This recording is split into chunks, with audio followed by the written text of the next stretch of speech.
فين الضماير وفين زبيبه الصلاه؟ الحاجات دي كلها بتروح فين اول ما يتذكر اسمه ما تعرفش؟ فجاه بينسوا ان في اخره وان احنا هنتحاسب كل حاجه، وكأن النادي ده هو بص استغفر الله يعني. لما كنت بقول لك الزمالك وبيراميدز بيحبوا ياخدوا حاجه من ريحه الحبايب ومن لاعبي النادي الاهلي، ده واقع. ماشي. ايوه يا استاذ ابو المعاطي، بس احب اقول لك حاجه، الواقع البحر فيه قواقع يا حبيبي. الزمالك وبيراميدز اللي بيجروا ورا لعيبه الاهلي، الزمالك وبيراميدز، متاكد انت؟ متاكد ولا نسال زيزو؟ طب نسال بن شرقي؟ طب نسال احمد رضا؟ طب نسال ياسر ابراهيم؟ متاكد ولا ايه نظامك؟ ودلوقتي عبد القادر الناس بتحاول فيه في نادي الزمالك، وبيراميدز كان اتفق مع حمدي فتحي، ولما لقى الاهلي لا يبالي بالامر رجع في كلامه عن حمدي فتحي، لكن رايح لصفقه كانت ضمن خيارات النادي الاهلي، وكان من ضمن اللاعبين اللي النادي الاهلي مركز فيهم. مين يا باشا؟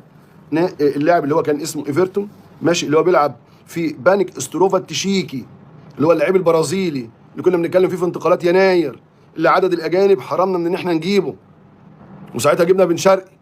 دلوقتي نادي بيراميدز وصل الى اتفاق معاه ولسه ما خلصوش.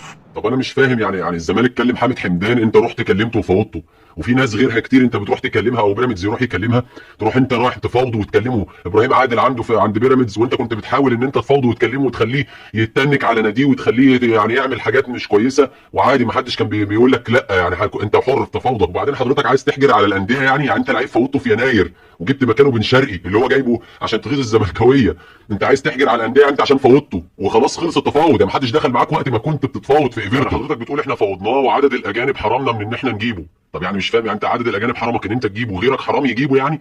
ولا هو انت عشان لعيب فوضته او رحت له او كلمته حرام ما حدش تاني يكلمه؟ ده انت بتكلم اللعيبه وفي عقودها سنه ونص، واسال معتز اينو. وصل الى اتفاق معاه، لكنه اصبح على اعتاب نادي بيراميدز، لعيب جامد جدا، صفقه ربيعه جدا. خلي بالك هم عاوزين يمشوا فينيستو مايلي وفخري لقاي، برضه ده في الوقت اللي بيفاوضوا فيه كارلوس ريبيرو البرازيلي، لاعب ايه؟ لاعب سان داونز. اذا بيراميدز بيجيب كواليتي عالي، كواليتي عالي، عاوز يحافظ على مكانته، بيبص زيه زي النادي الاهلي.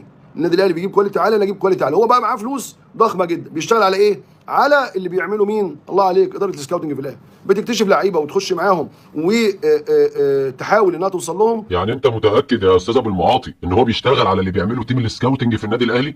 يعني حضرتك لما واحد زي ابراهيم عادل طالع من نادي مش عارف ايه بورسعيد او السويس، وبيراميدز جابه وطلعه من الناشئين عيل صغير، وانت بتسعى وراه بقالك اكتر من 4 سنين بتحاول تجيبه، ده مش ده برضه بيراميدز اللي بيسعى ورا تيم السكاوتنج في النادي الاهلي؟ ولا انت اللي بتسعى؟ ولا حضرتك لما تفضل سايب زيزو لحد مش عارف اخر 6 شهور في عقده وتاخده من الزمالك، بن شرقي اللي مشي، مفيش اجنبي في الدنيا تجيبه غير بن شرقي، ومعاك الدولارات وبتدفع بالدولار، ما معاه مفيش غير بن شرقي، وتقول لي اصل بيجروا ورا الاهلي؟ مفيش غير احمد رضا وياسر، اي لعيب، وياسين مرعي، اي لعيب يكون طالع من زمان